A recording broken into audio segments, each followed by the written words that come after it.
ദുബായിലെ വില്ലകളിലും അപ്പാർട്ട്മെന്റുകളിലും ആളുകളെ തിങ്ങി പാർപ്പിക്കാറുണ്ട്. കിച്ചൺ, ഡൈനിങ് ഹാൾ തുടങ്ങിയ കോമൺ ഏരിയകൾ ഷെയർ ചെയ്ത് റൂമുകളിൽ അനുവദിച്ചതിൽ കൂടുതൽ ആളുകളെ താമസിപ്പിക്കാറാണ് പതിവ്.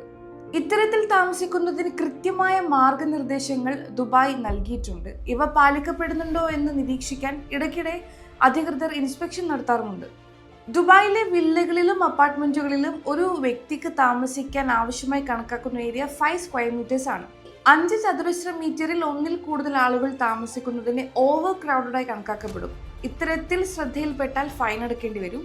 ഇനി കുടുംബങ്ങൾക്ക് താമസിക്കാൻ അനുവദിച്ച സ്ഥലങ്ങളിൽ ബാച്ചിലേഴ്സ് താമസിക്കുന്നത് കണ്ടാലും ഫൈൻ അടക്കേണ്ടി വരും. ഇത്തരം സ്ഥലങ്ങളിൽ ഇടയ്ക്കിടെ അധികൃതർ ഇൻസ്പെക്ഷൻ നടത്താറുണ്ട്. കമ്പനി നൽകാറുള്ള ലേബർ അക്കോമഡേഷനിലും സമാനമായിട്ടുള്ള സ്ലീപ്പിംഗ് സ്പേസസിലും ഒരു വ്യക്തിക്ക് താമസിക്കാൻ കണക്കാക്കുന്ന നെറ്റ് ഏരിയ 3.7 സ്ക്വയർ മീറ്റേഴ്സ് ആണ്. കോമൺ ഏരിയകൾക്ക് പുറമെ ഒരു വ്യക്തിക്ക് പേഴ്സണൽ ആവശ്യത്തിന് മാത്രം വിനിയോഗിക്കാൻ പറ്റുന്ന ഏരിയയാണ് നെറ്റ് ഏരിയ. ഇത്തരത്തിൽ സേഫ്റ്റി സ്റ്റാൻഡേർഡ്സ് പാലിക്കാത്ത 10ഓളം പ്രോപ്പർട്ടി ഓണേഴ്സിനെയാണ് കഴിഞ്ഞ ദിവസം Dubai land department property lease ചെയ്യുന്നതിൽ നിന്നും വിലക്കിയത്. വില്ലകളിലും അപ്പാർട്ട്മെന്റുകളിലും മാത്രമല്ല, retail, malls, schools, colleges, hospitals, factories തുടങ്ങി മറ്റ് റിയൽ എസ്റ്റേറ്റ് പ്രോപ്പർട്ടീസിലും സമാനമായ നിയമം ദുബായിലുണ്ട്.